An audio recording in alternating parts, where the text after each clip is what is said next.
Hello, in this video I'm going to show you how you can assign ringtone to contact on your Samsung Galaxy A24. To do this, you have to open the phone dialer. Next, you have to pick one-click contact, for example this one. Then click on this information icon, and right now click on the edit, tap to view more, scroll down and find the ringtone. Right now you can find a list of the default ringtones. So if you want to select, for example, this one, you can do this. But also we can click on the right upper corner to select your custom ringtone.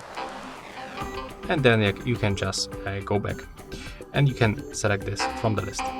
And that's all for this video. Hope you like it.